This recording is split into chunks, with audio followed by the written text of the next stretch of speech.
Good evening and welcome to tonight's meeting with George Galloway and the Workers' Party of Britain. And the theme of tonight's meeting is the victory over Japan. So I'm going to hand over to George now, ask you to unmute.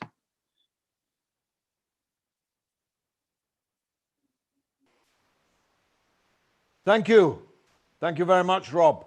And comrades of the Workers' Party, I'm delighted to rejoin you after a few weeks hiatus of part paternity leave and part other commitments. I've missed you. I hope you missed me. But we're back now on our regular Tuesday schedule. There may be one or two small adjustments, but by and large, I'm hoping to address you as normal on Tuesday evenings. I want to dedicate this talk, which I don't normally do, to a man called Richard Sorge, S-O-R-G-E, who was the most courageous and undeniably most effective spy in history. Richard Sorge was a German communist, an educator and organizer for the Comintern, and later an intelligence officer with the NKVD, the forerunner of the KGB, who successfully penetrated both the German high command and the Japanese high command at the very highest levels. And whilst no spy can win a war or lose one, no one person can win a war or lose one. If there was such a person, it would be Richard Sorge for this reason.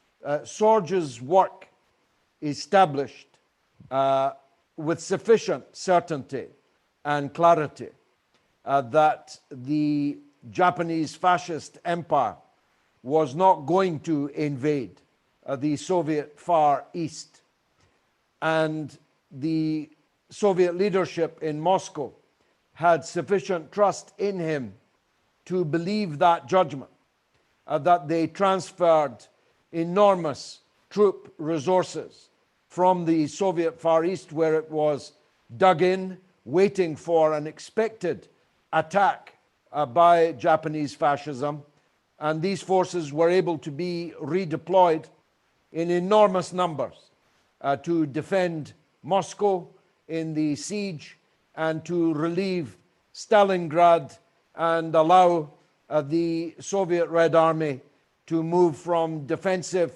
to offensive operations, turn the course of the Battle of Stalingrad, and therefore turn the course of the war. As we've said together many times, if it were not for the Red Army victories at Stalingrad and Kursk, and the Red Army's progress across German-occupied Europe and into Germany itself, then the Second World War could certainly not have been won and would almost certainly have been entirely lost. And we wouldn't be speaking to each other this evening in any language.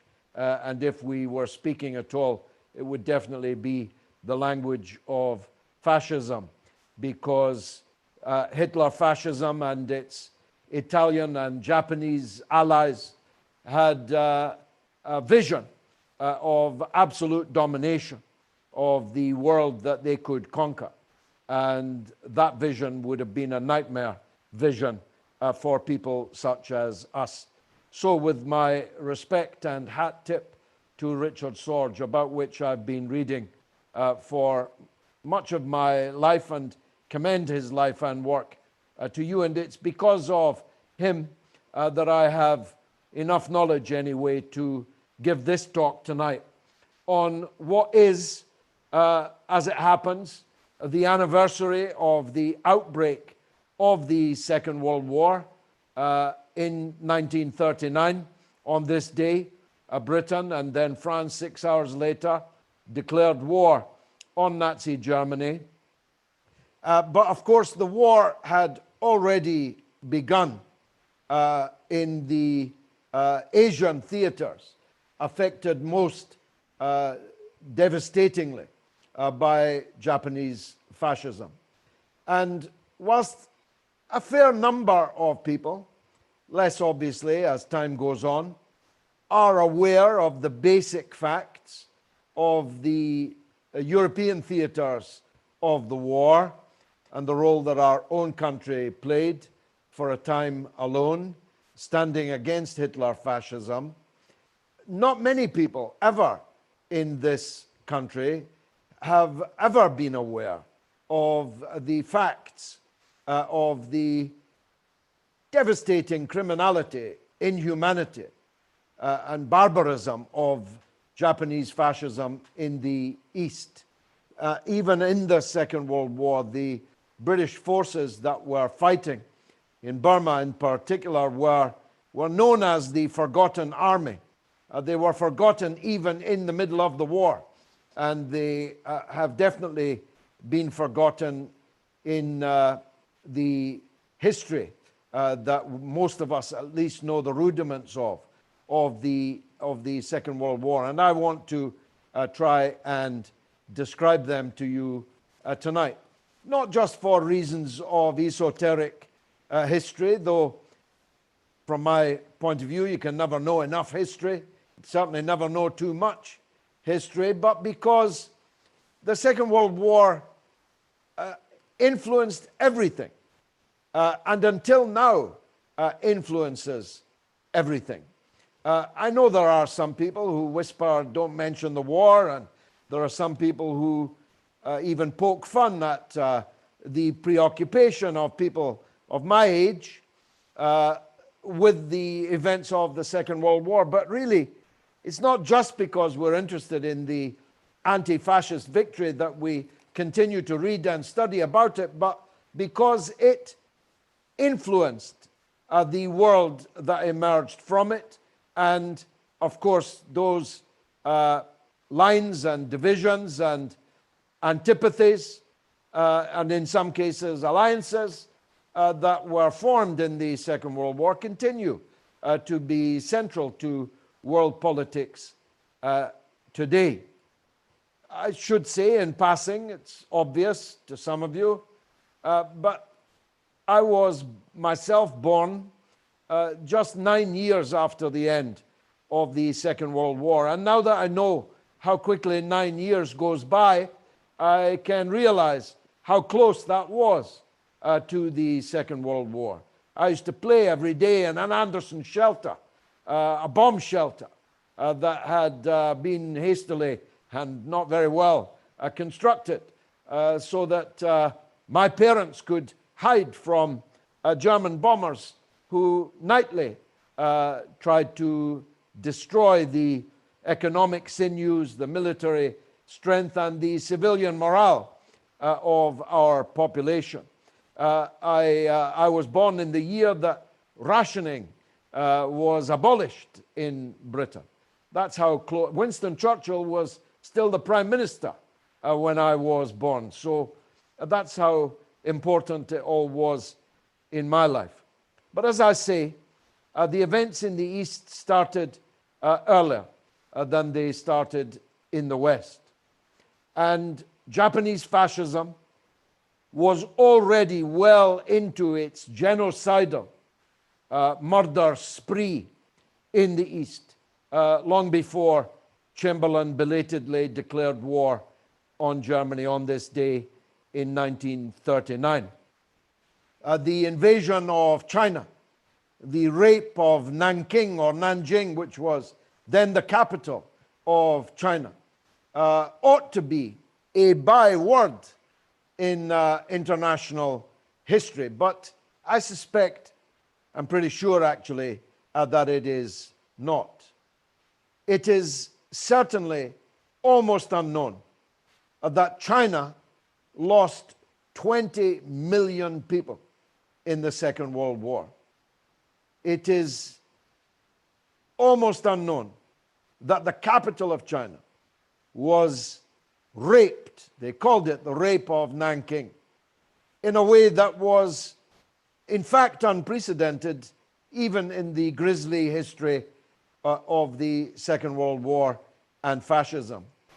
The death toll, basically the invading fascist forces fell upon the Chinese people like ravenous wolves. They acted out of a racist sense of superiority. They regarded the Chinese people as their inferiors. They regarded them as their natural slaves, and they did indeed enslave not just people in China, but throughout Southeast Asia in the Japanese fascist empire, 1937 to 1945. It's again little known that at its height, this Japanese fascist empire ruled over 20% of the entire population of the world. 20%, bigger than the British Empire in terms of control of the population and resources of the countries that they invaded. But back to Nanking. They didn't just massacre soldiers. They didn't just massacre prisoners of war, which they habitually did. They tortured and massacred prisoners of war as a matter of course, because as part of their own Japanese fascist mentality, anyone who surrendered and became a prisoner of war was no longer a human being, was already an animal that could be maltreated to the point of torture and death as a matter of course, with no moral compunction at all. Because Japanese soldiers never or very rarely surrendered, they regarded anyone who surrendered to them as subhumans and behaved accordingly.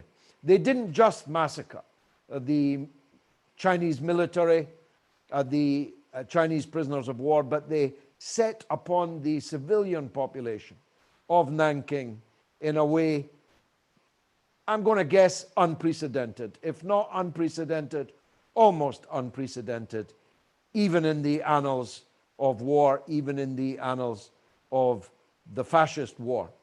They, of course, then subjugated all but the communist-controlled parts of China, and even periodically some of those. The Chinese leadership at that time was, of course, divided between the Communist Red Army and the armies of the so-called nationalist leader, Chiang Kai-shek, who had to be dragged screaming and kicking most of the time into actually confronting and fighting the Japanese invaders, but eventually did, and the Chinese lost 20 million people. Now, to put that in perspective, they lost more people by far than any other country other than the Soviet Union, which lost 27 million people, civilian and military. But these death numbers don't tell the whole story because, of course, the Japanese fascist empire invaded China not just to murder its less than human inhabitants, but to steal everything that they could steal, resources that they urgently needed for their war machine, and which they lacked, particularly energy resources.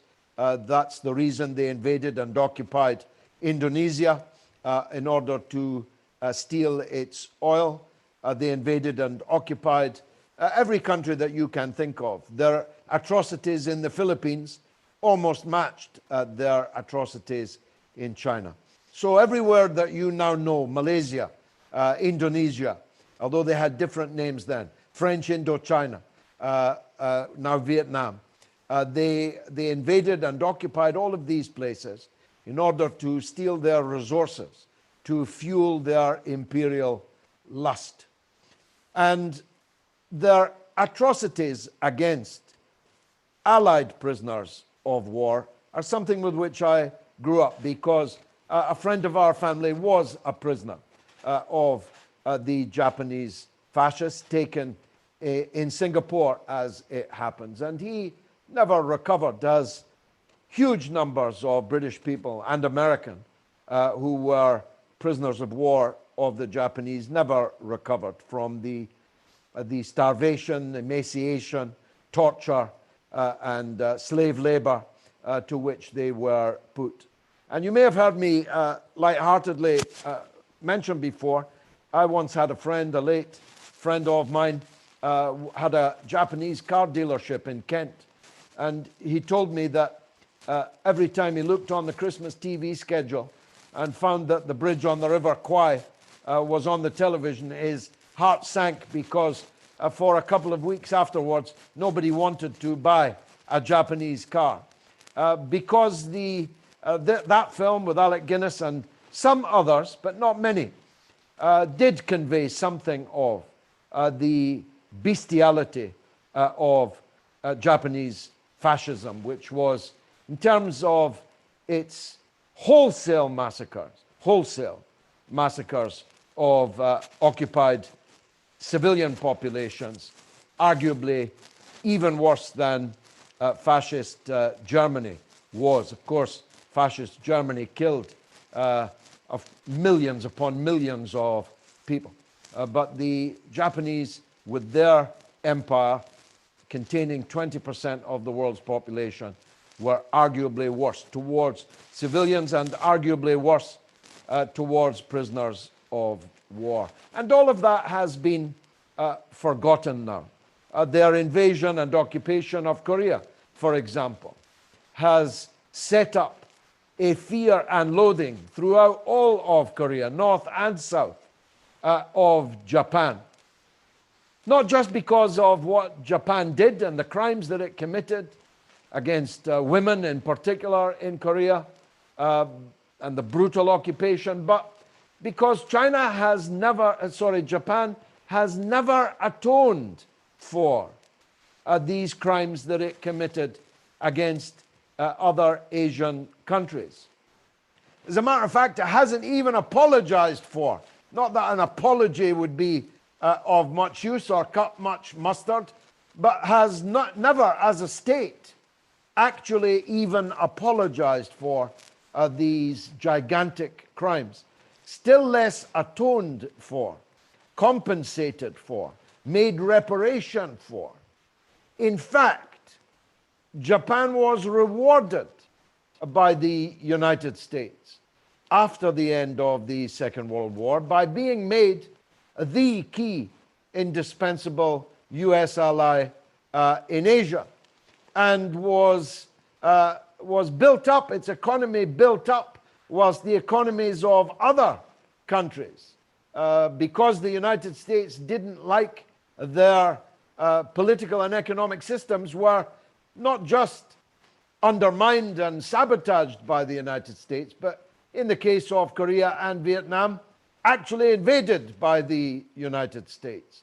So the fascist power, which had committed all these crimes, immediately became the US ally, and the wartime allies that helped defeat Japanese fascism became the new enemies, to be sanctioned, blackguarded, or in the case of Korea and Vietnam, invaded.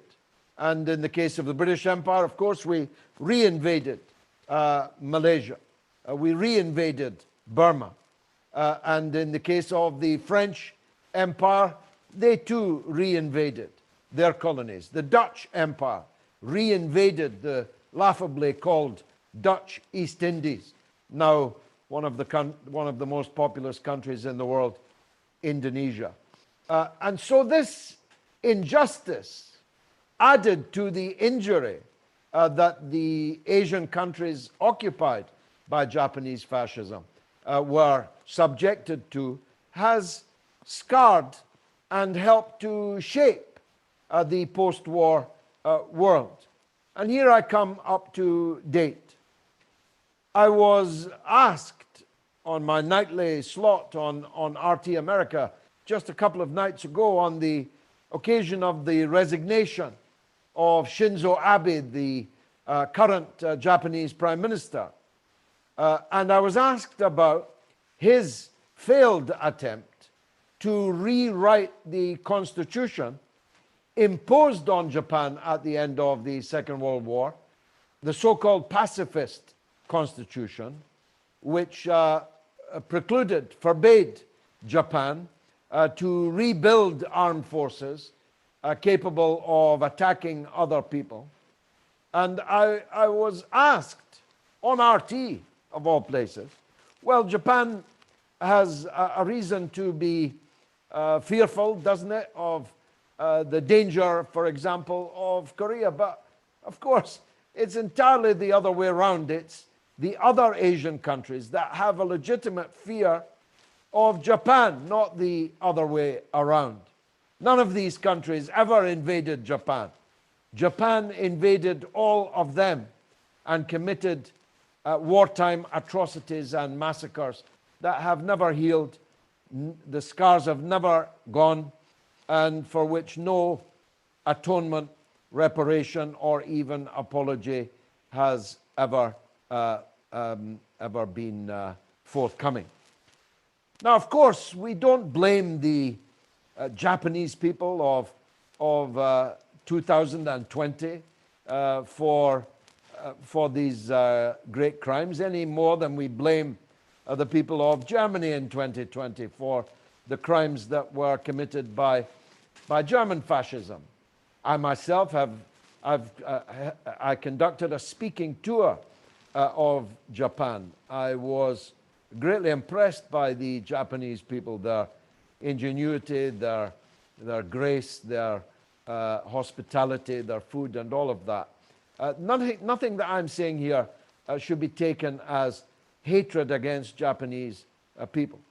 But the Japanese state, notwithstanding the long 20 years of recession and flatlining that they have gone through for all of this century, is still an immensely rich country that could and should make reparation to its Asian neighbors for the crimes that it committed, and should never be allowed, I believe, should never be allowed to rewrite its so-called pacifist constitution, because the scale of the atrocities, scale of the war crimes is such that in the lifetime of some people who lived through it, it would be a real crime to allow the possibility of Japan becoming a military power again, with the potential for aggressive action. But guess what? The United States, which wrote the pacifist constitution, is the main driver for Japan scrapping the pacifist constitution. The United States wants Japan to rearm itself, to build a powerful set of armed forces. Why? Because they want to use Japan as a dagger at the heart of China, as if China had not suffered enough already from Japanese daggers. So we should all, I believe, the same reason I believe it about Germany, we should denounce any efforts for the rebuilding of an aggressive war capability on the part of Japan. So we salute all the resistance forces in all of those occupied countries who, at fearsome, almost unimaginable risk, fought against their Japanese occupiers. We salute the People's Army in China, which never gave up the fight even when Chiang Kai-shek did, but confronted and fought the Japanese invaders at every turn. The invaders could never rest comfortably for fear of the partisans of the People's Liberation Army. who never gave them a quiet moment. The resistance forces in all the occupied countries. We salute the heroism and sacrifice of the Allied armed forces that finally defeated the Japanese fascist empire 75 years ago, just a few days ago. We salute in particular the enormous heroism and sacrifice of the United States Armed Forces, who bore the burden, the main burden, of hand-to-hand fighting with the forces of Japanese fascism. We recall fondly, though, that era of our wartime alliance of Great Britain, the United States of America, China, and the Soviet Union.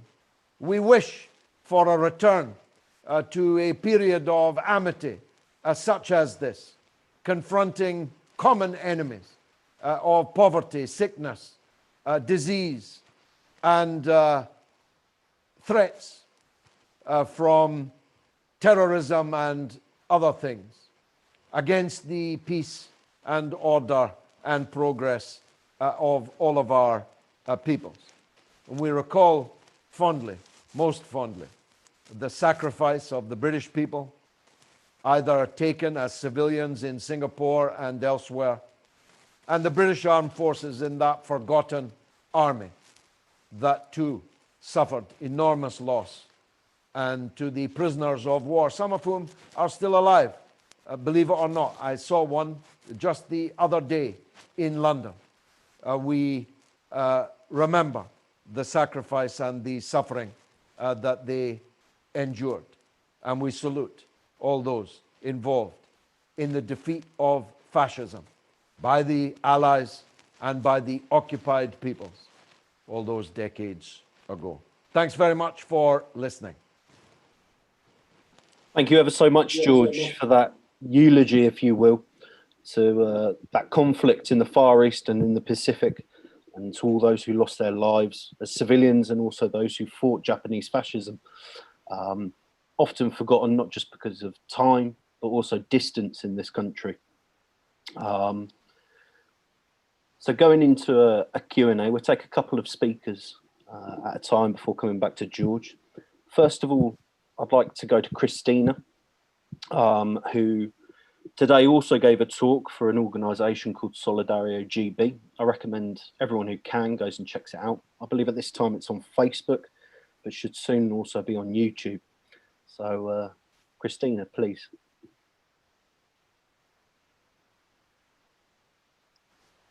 Hello, comrades. Hello, George. Hi. We are very, very happy to have you back. Thank you. And once again, congratulations for your baby. It's a celebration of life, a celebration of humanity. Amen. And the talk you gave today, in a way, reminds us exactly the opposite, which is fascism.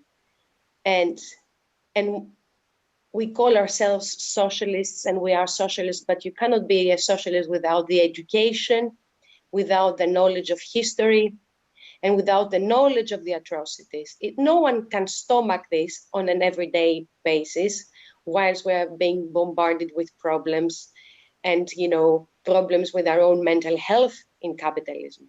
But if we don't spend time to learn, to research, to see even photographs from this time, to see the archival material, the documentaries, then what happens is we have a very abstract, very vague idea of what we fight, and therefore what we stand for. So it is very important that the British workers are exposed to this education. In some countries, growing up, you get this education if you want to get a sense of who you are as a citizen. Like in Greece, we cannot but learn from our own families the atrocities committed in the villages in Greece by the SS. There are some names in world history, some sacrifices, some atrocities that we need to learn by name. Like we spend the time to learn the names of all these petty celebrities who have achieved nothing in their lives, and we dedicate our neurons and our brains into learning and remembering. But we need to learn and we need to teach our children about names such as Nanking. When I saw that you were going to talk about this today, it is the first word that came to my head, Nanking or Nanjing. And I almost feel like a person from Greece, like someone from Greece, a country that has suffered from fascism and who has seen photographs as part of our collective subconscious in Greece to remember what fascist means in terms of what it does to a body, what it does to a baby, what it does to a woman, what it does to an old person. These are memories that can turn someone, are enough to turn someone into a socialist, because they remind us that we are humans and that we should fight anything that goes against that.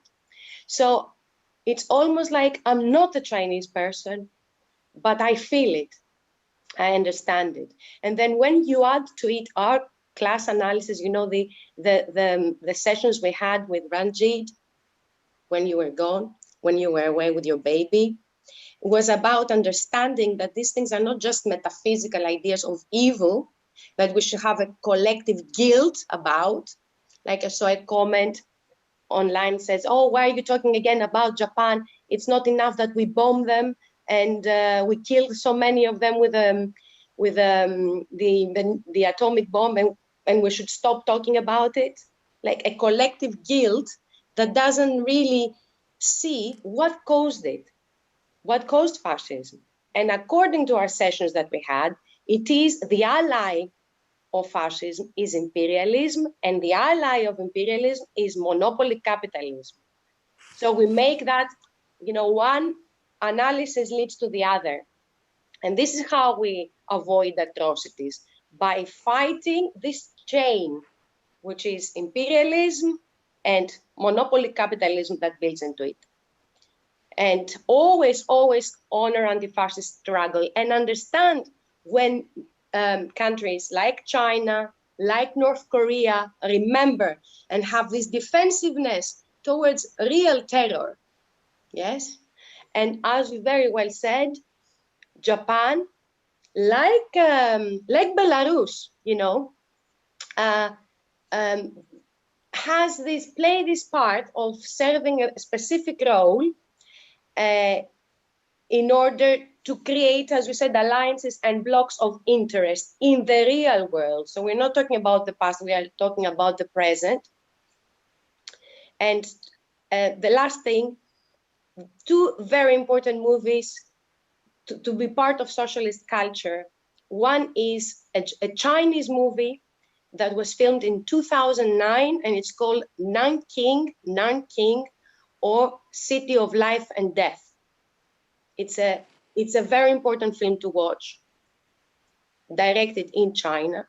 And the other amazing anti-fascist and anti-war film to watch, especially in connection with Belarus, is the Come and See, the Soviet movie Come and See. These are two important things to have in our education, in our cultural education, so that we understand what fascism is, and that we don't have this abstract pacifist, you know, understanding that prevents from talking about real dangers of fascism re-emerging in the present.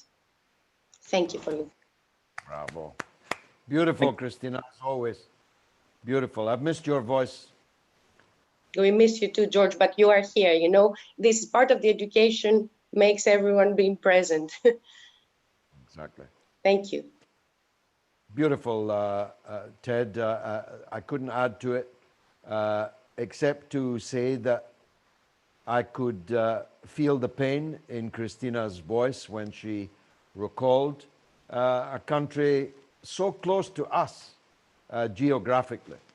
And of course, fascism in Greece did not end with the ending of the SS occupation. of Greece. Fascism in Greece persisted well into my own lifetime. I was politically active in a period when Greece was under fascist dictatorship. This is not ancient history. Fascism is a real thing. And by the way, Ed, I was thinking when Christina's moving contribution was going through my mind, doesn't it just illustrate the fatuous, foolish madness of many on today's so-called left of calling everyone to the right of you a fascist, calling, I don't know, Boris Johnson a fascist or Nigel Farage a fascist? This is what fascism is. Fascism is a different thing from someone just to the right of you, someone who's a conservative with a capital C, or someone who is, in the case of Farage, the leader of the Brexit. This is not fascism. And we shouldn't use this term wrongly, loosely. As I always say, ontology, the meaning, the exact meaning of everything is important. And it's important for us. Sometimes I think it falls to us correctly to identify and scorn misidentification of currents and trends and ideas and individuals in the present time. Absolutely, George. And more than anything, as you've hit upon, it devalues the word. It becomes meaningless when, as you've illustrated tonight in regards to Japan, fascism is a very real thing, and it results in the murder of millions. And to devalue that by throwing the word at anyone you don't like, not just people to the right, it's thrown around at everyone today, even over very minor disagreements, really, in the great scheme of things. Yeah. And when you look at it in that perspective, to throw it around so callously, it's rather sickening, to be honest. Yeah. Going to go to Fran next. Evening, everyone. Hi, Fran. Good to see you back, George. Christina's pretty much just said everything that I wanted to say. I just wanted to say how proud I am to be in a party that talks about stuff like this amongst the working class. There's literally you're not going to hear Labour talk about anything like this. That's all I wanted to say. I'll let you carry on with it. I just wanted to let you know how proud I am. I have a Chinese partner, that's why listening to this sort of thing matters. Thanks. Thank you. A very powerful point. Of course, we live in a time when war against China is again on the agenda. And the aggressor, Japan, they wish to dragoon into that confrontation. This very day, India, with all its problems, has sent a warship to the South China Sea to join the US and British maneuvers there. War games, which could very easily turn into war. Imagine. Like India has nothing better to do with its resources than to join the war party against China. China is under full court press, cultural, economic, political, and military. And standing by China in this confrontation, as we do, and possibly uniquely do, is part of our heritage, it's part of our duty. We stand with those that fought fascism, never with those that were fascist. Well said, George. Samuel Mackenzie. Good evening, everyone, and good Hi, evening Sam. to you, George, as well. Thanks. Welcome back to the Zoom meetings, and most importantly, I want to share my congratulations on your newborn, George. Thank My you. blessings to you and your family included. My question this evening sparks a great multitude of which resonates doing an intervention that was not only greatly important, but a massive involvement in the Japanese defeat in 1945. My question today, George, what are your thoughts on the Soviet intervention of Japanese occupied Manchuria on the 8th of August 1945, which we now call mainland China? Uh, how great do you think the contributions that the Soviet legacy led in terms of in the liberation of Japanese occupied territories, especially on the Japanese island, such as the capture of Sakhalin and so on and so forth? Important trade ports that were, of course, shutting off the Japanese military from all of its resources and its trade partners. Thank you, George. Well, thanks very much, Samuel, for your kind words and for bringing up that really important issue. One of the things for which Abe apologized to the Japanese people the other day when he stepped down was that he had failed to conclude a peace treaty with Russia. So there is actually no peace treaty between Russia, the successor state to the Soviet Union, and Japan. This is still unresolved business. And the reason that it's unresolved is because the Soviet Union entered the war against Japanese fascism. Of course, it had been in a less formal way always involved in the fight against Japanese fascism, but it formally declared war on Japan before the end of the conflict, and it did help to liberate Manchuria and the islands to which you refer. And ownership of those islands is still a bone of contention for Japanese capital, the modern Japanese capitalist state. I don't believe that Russia will ever concede these strategically, navally important islands, which could in any future conflict be of significant use against both China and the Russia successor state to the Soviet Union. So I fully support the stand of the Russian government in these matters. There are other issues in the South China Sea which are of more problematic for us, I think.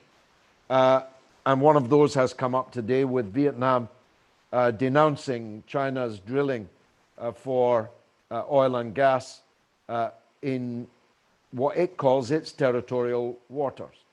These are issues that need to be resolved by the Chinese leadership so that they cannot be used as wedge issues, as cat's paw to weaken China. I would urge the Chinese leadership to peacefully resolve its issues in the South China Sea with its neighbors and keep the United States, Britain, and India, which have absolutely nothing to do with the South China Sea, keep them out of making trouble in China's backyard. Thank you, George. And if I may be unprecedented in personally asking a question, if I may. Sure, go ahead, Ted. So obviously you've recounted to us how you grew up playing in the remains of Anderson's shelters. But you also would have grown up in a time when there would have been two generations of veterans, if you will, from both the First World War and the Second World War. Yeah. And my question is, I apologise, it's a bit vague, but what is it like growing up in a society where you have that many veterans who have seen such horrendous acts of war, if you will? Is it how does it compare to today? That's a beautiful question. I've never been asked before, and forces me to remember people and things from my younger life when what you've just described was absolutely the case. The grandfather of my first wife had been blinded by gas at Ypres, the Battle of Ypres, if I'm pronouncing it properly, Ypres. And so since 1916, he had been going around with a white stick and dark glasses, and his whole life marked by that gas attack in that battle. And I knew him well, saw him regularly, loved him dearly. So in my lifetime, if you think about it, this is what I urge younger comrades to remember, that if we live the span we hope, we'll live 80 years. And that means that we will have known people and they will have known people. So we will know people who knew people in a totally different world to the one that we occupy. As Mr. Ben used to say, at the beginning of the 20th century, we used horsepower and our means of making war and other things were utterly primitive. And as the 20th century came to a close, we had been to the moon, we were circling Mars, we were orbiting the Earth, jet aeroplanes were traveling at the speed of sound, computers I always think one of the most amazing stats is that there's greater computing power in your mobile phone than the computing power that landed the men on the moon in the American moon landing. These are staggering issues of perspective.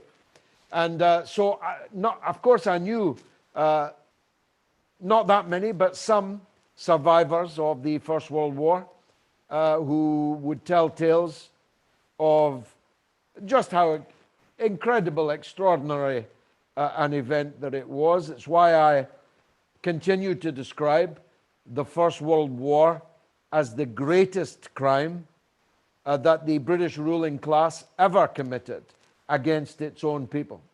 And that's my honestly held view. The Second World War had to be fought. The First World War was a deliberate act of criminality by the British ruling class against its own people, against its own armed forces, most of whom had no right to vote, by the way, when they were sent into the trenches to fight for freedom and liberty.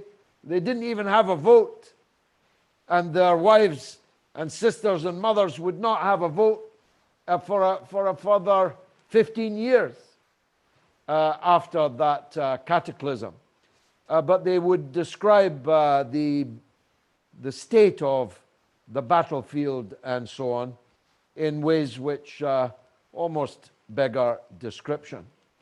The Second World War was of a different order, of course, because the overwhelming majority of fatalities and injuries in the First World War were to combatants, but the majority of deaths and disability and destruction was suffered by civilians in the Second World War because of the development of the means of making war.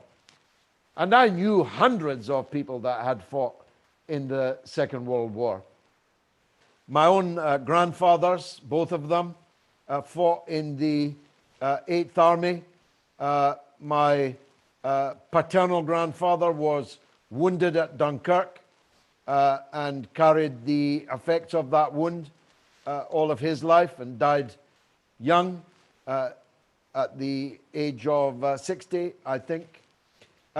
My maternal grandfather was an Irish Republican, communist, who volunteered to fight in the British Army and fought under Montgomery all the way from El Alamein in the North African desert all the way to Monte Cassino, one of the worst battles of the Second World War. And so I kind of grew up feeling I'd been in those battles myself, particularly Monte Cassino, which was probably as close to hell on earth as it's possible to get.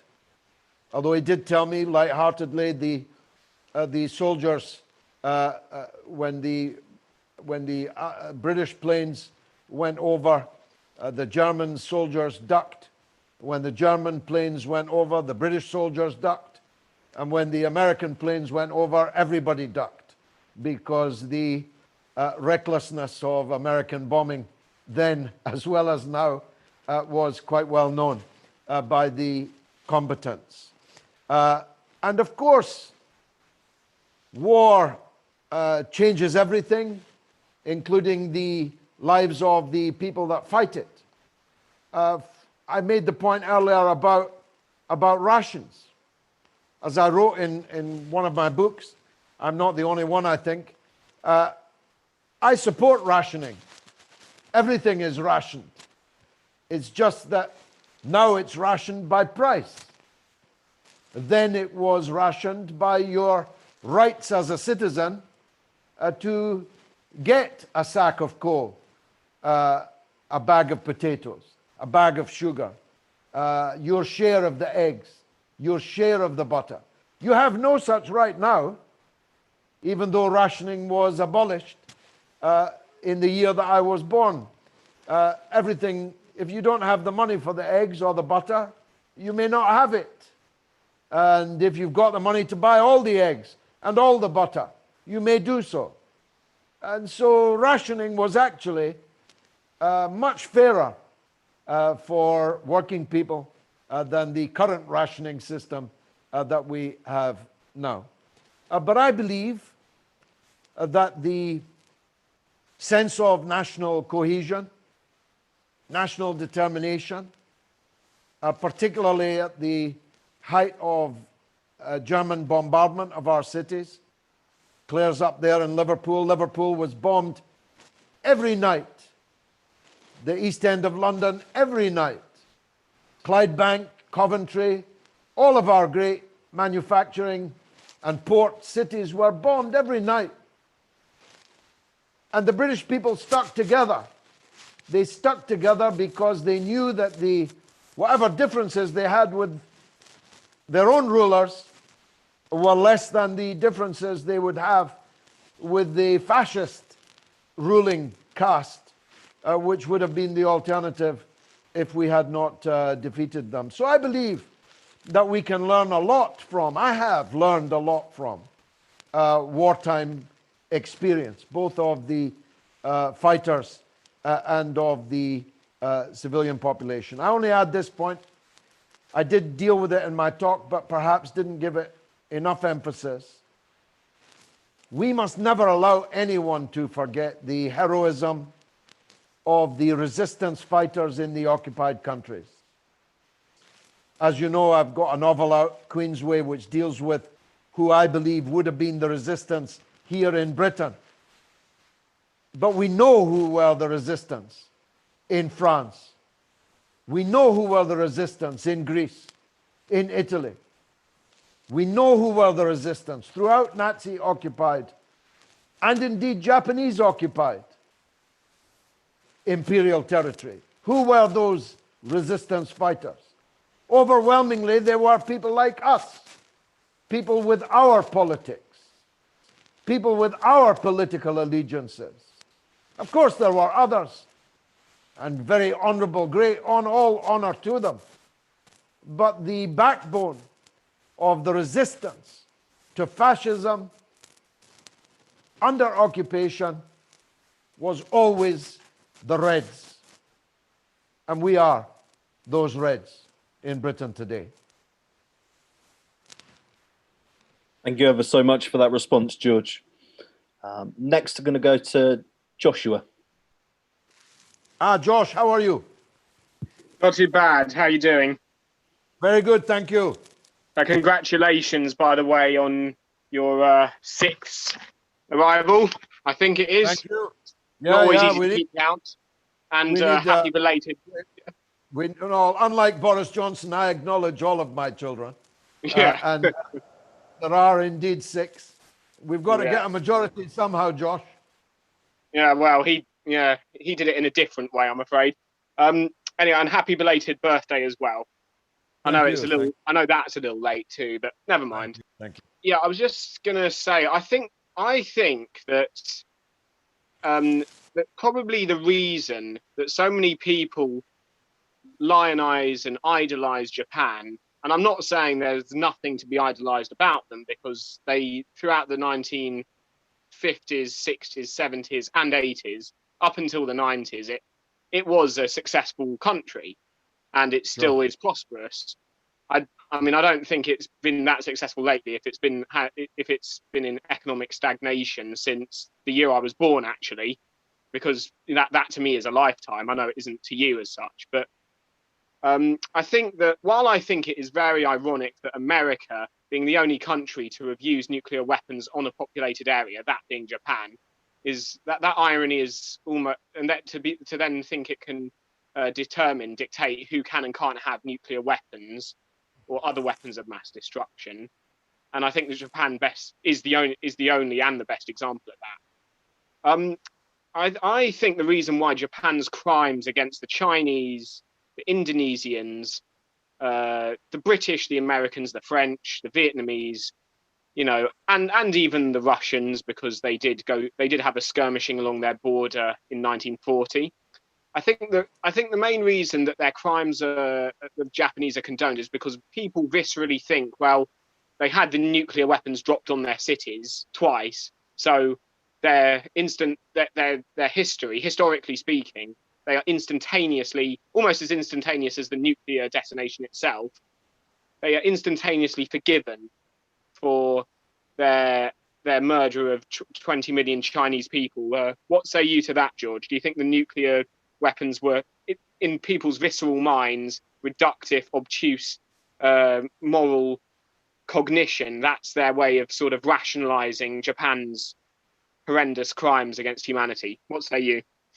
Well, it's a good question. And of course, there will be some people who think like that. But however horrendous these nuclear attacks were, and I'll come back to them in a second, however horrendous the death toll in those 2 attacks, they are a scintilla, a mere fraction of the number of people murdered by Japanese fascism between 1937 and 1945. These deaths were in the hundreds of thousands, whilst the deaths meted out by Japanese fascism were in the tens, if not scores of millions. So they don't equate arithmetically. The use of these nuclear weapons against Japan were militarily unnecessary. That's at least one of the charges against the USA for using these weapons. I absolutely believe, and particularly the second, against Hiroshima, against Nagasaki, these bombs were dropped to prepare the way for American hegemony over the Soviet Union at the end of the war. These were bombs dropped to terrify the world into accepting US hegemony. They never imagined that the Soviet Union would be able to develop its own nuclear weapons so quickly after the American detonation of these 2 bombs. I'm against nuclear weapons because they are weapons of mass destruction. We define those as weapons unlimited in space and time. In other words, that have an impact which is not limited by space. When the wind blows, so does the radiation. And unlimited in time because their victims are still being born today, 75 years after the use of those weapons. So I'm in favor of the banning outright of all weapons of mass destruction. And these nuclear devices should not have been exploded on the entirely civilian populations of Hiroshima and Nagasaki. Japan was already on the point of surrender, as the American High Command well knew, and therefore the military justification for the use of these weapons doesn't hold any water at all. Thank you, George. We're now going to go to Claire Strannock. Hi, Claire. Hi, George. Good to see you. It's really good to be at this meeting and to hear the contributions. I'm so grateful. And as has been said before, it's like, where else are you going to hear this? It's just so refreshing. I was thinking of this struggle against fascism. And I suppose I want to know your view of the so-called anti-fascist demonstrators that we see on the streets, particularly at the moment in America. I feel there's a conflation between, well, I don't trust them. I think that's what I'm trying to say. I don't trust it. And I don't see true anti-fascism as smashing up working class areas, building up the military might of the police or the army yet further, without any clear political direction or sense of change. So am I missing the point?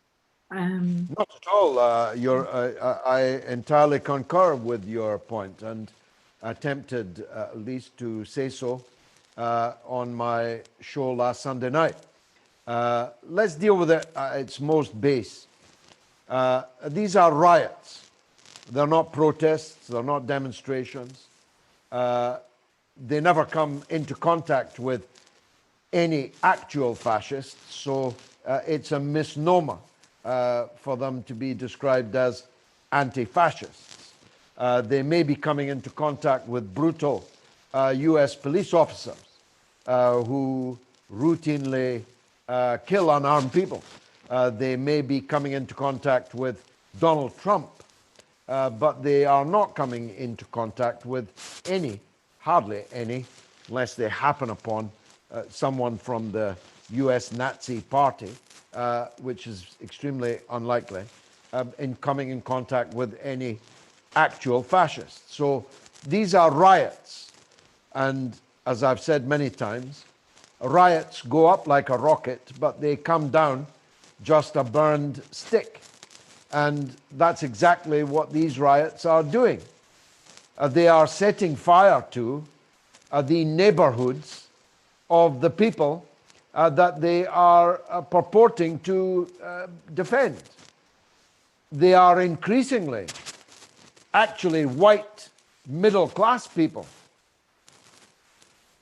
substituting themselves for the most oppressed people of color in the United States.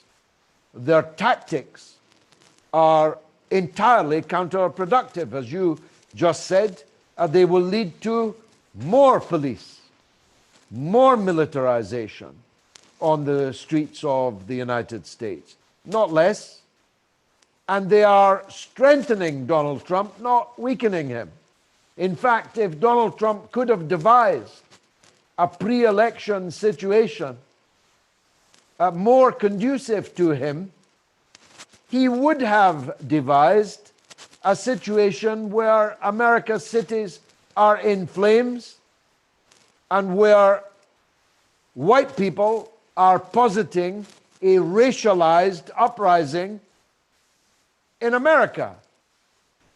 Trump could not hope for better conditions than that. And he is now playing, predictably, the card of law and order. I'm your law and order president. Do you want these people or do you want me? And I've got to tell you now, it's some distance out, but it's working. If you compare the opinion poll leads that Hillary Clinton had at this stage 4 years ago, if you compare that with the leads that Joe Biden has now, in every state, Trump is doing better, sometimes far better, against Biden than he did against Clinton in those opinion polls. And in parenthesis, I advise everyone to factor into any reading of these opinion polls what you might call the shy Tory factor. It was a known and scientific thing, particularly in the Thatcher period, that supporters of Margaret Thatcher were shy about telling pollsters that they were. And the difference between people who actually voted for Mrs. Thatcher and people who admitted to having done so, even in exit polls, was a real thing in that industry, in that business. It's definitely true in America. People are shy to tell people that they support Donald Trump, but a significant number of them do so. So Donald Trump is not fascism, so anybody fighting Donald Trump is not fighting fascism. And here I add another, if you like, caveat. It is well known now that there are agents provocateurs on the streets of America in all of these confrontations.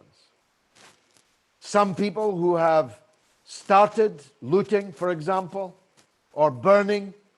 I saw one the other day, a second-hand car lot, second-hand cars. The cars bought by the workers, all being torched.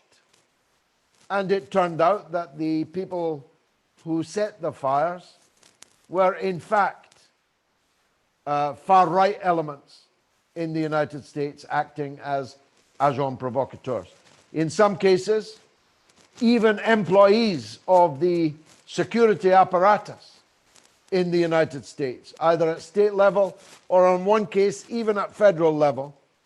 These are provocations that are being conducted to create the conditions for further militarization of the security forces and to create the conditions where Donald Trump can claim it's him or chaos, it's him or lawlessness, anarchy, and so on.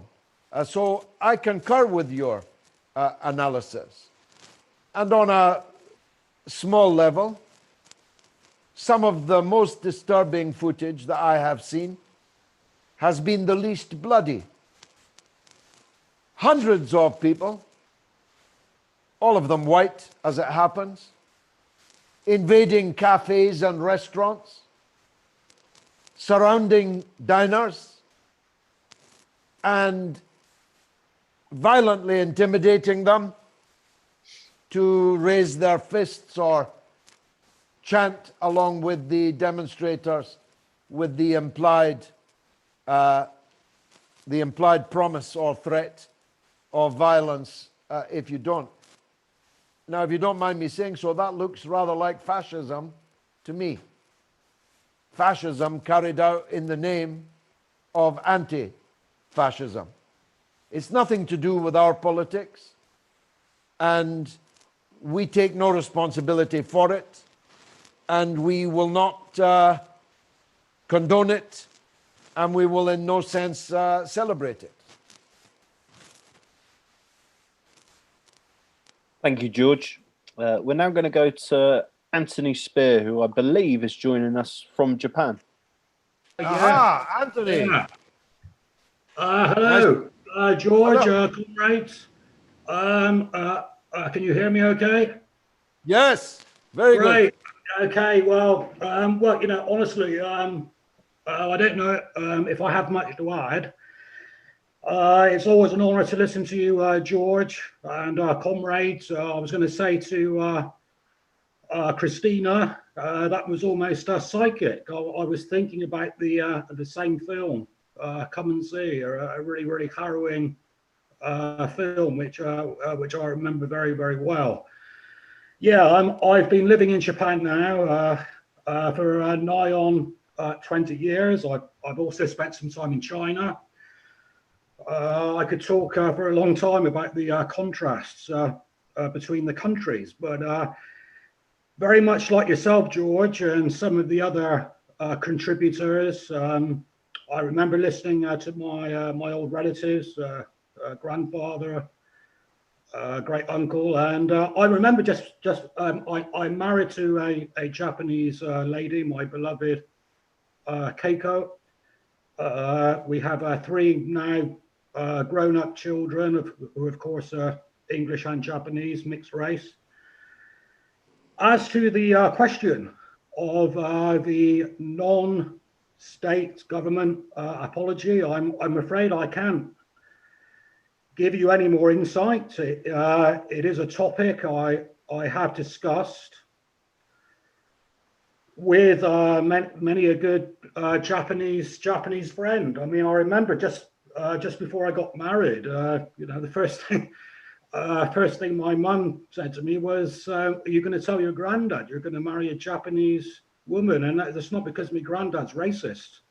It's just because of all the, or it wasn't, just because of all the harrowing stories, and we know them. And I've read a lot about this, I'm sure you all have, and some of the atrocities perpetrated are literally unspeakable. I think, what can I say? I don't really have any great insight, but knowing the Japanese people as I do, they are a great people, working class. I mean, my wife comes from a working class family. Very, very hardworking people. There's a great sense of community. I mean, something I think that needs to be remembered is that in Japan, this country, as you know, is subject to so many natural disasters, earthquakes, typhoons. Of course, we all know about the tsunami, but the way people just basically work together to get over that is quite a remarkable thing. There's, in terms of politics, of course, Japan is a neo-lib capitalist country. It's pretty blimmin' ruthless. I mean, you don't get any welfare here. If you're not working, you're on your own. That's what it's like here. It's a completely neoliberal country. But the Japanese people, we've got great community spirit. Just very, very brief. I know I'm going on a bit, but I remember the first time I went to Nagasaki, went to the Peace Park. I was with an American girlfriend at the time, actually, and I was with her and her mum. And I just never forget, it was just the sort of American sort of blitheness, arrogance. Well, you know, we had to drop the bomb, and they went along that. Of course, that was the second one, which is completely, as you alluded to, George. So, yeah, there's quite a unique experience of the Japanese here. And I think really, you know, they were like post-feudal going into World War II, still worshipping the emperor. And of course, we can't blame the Japanese people. But anyway, thank you very much. No, it's, first of all, Anthony, how wonderful it is that the breadth of experience and internationalism that we can field and do field in the Workers' Party of Britain. So much for calling us nativists and British nationalists. We are actually a multiracial collection. So many of us in mixed marriages with mixed race children and working here, there, and everywhere. It is a remarkable thing that your contribution has illustrated. And of course, and please give our regards to your Japanese wife, I hope that she saw no offense in the fact that we were discussing this evening, because, as I did say in my contribution, my own experience of Japanese people has been, well, quite exquisite, actually.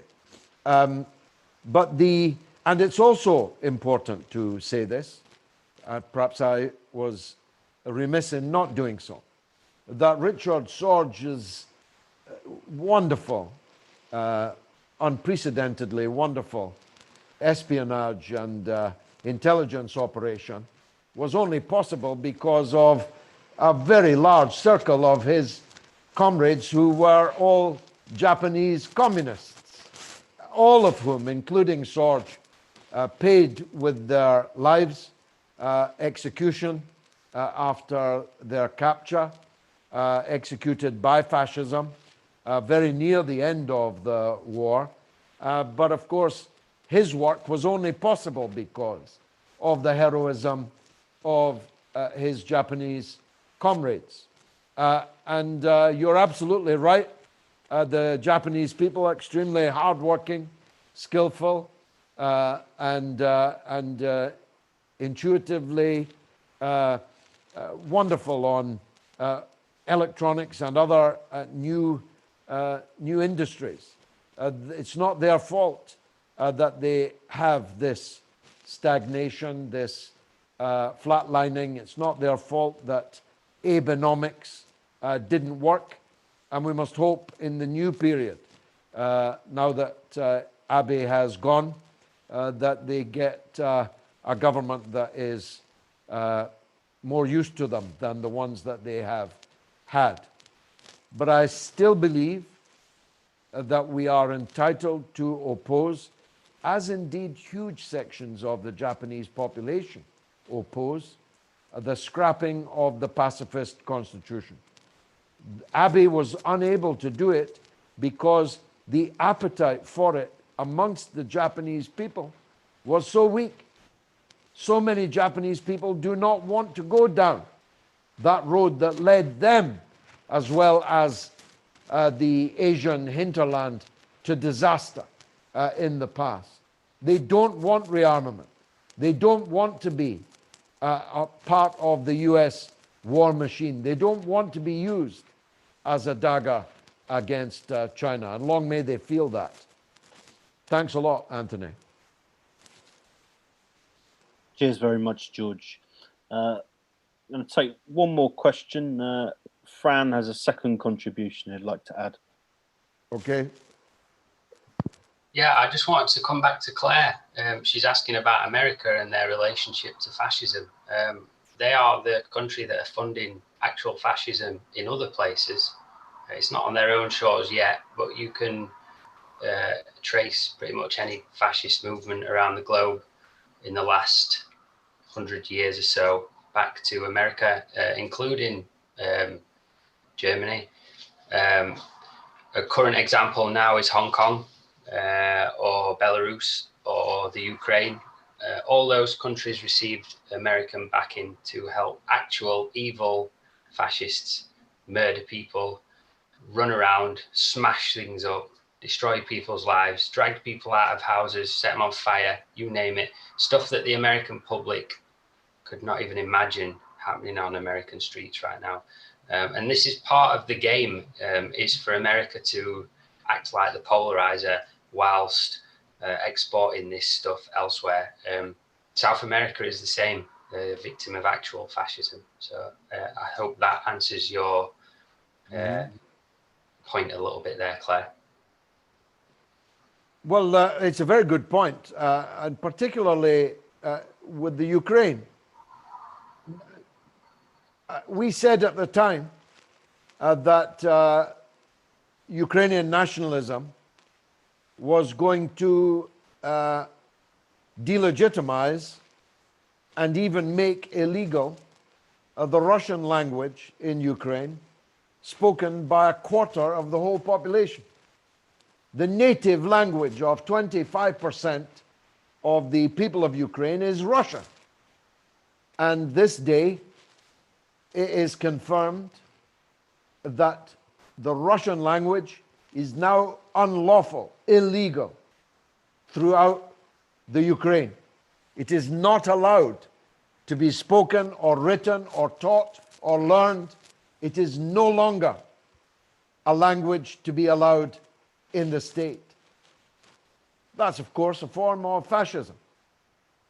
And a significant part of the cutting edge, the physical edge of Ukrainian nationalism is explicitly fascist, with explicitly fascist symbols and policies and slogans and songs, and above all, with an explicit reverence to the Nazi collaborators that governed in Nazi-occupied parts of the Ukraine during the Second World War. Banderas is a Nazi, a fascist, and he is the, or was the hero, is the hero, the icon. They carry his pictures on their street demonstrations and so on. And actually in many parts of the former Soviet Union, most recently in Prague of all places. Prague, liberated by the Red Army, has just destroyed a memorial to the Red Army that liberated them, and has allowed, to say the least, allowed the erection of memorials to and glorification of actual Nazis who collaborated with the occupying Nazi army. In many parts, in the Baltics, in Poland, history is being rewritten, and the liberators are being rewritten as the violators, and the actual criminals, war criminals, genocidal criminals, are being glorified and immortalized. That's what we're up against, Ted. But we will continue, as always, to seek out and to publicize the truth. Thanks very much, all of you. I've really enjoyed it. Good to be back. See you next Tuesday. Good willing. Thank you.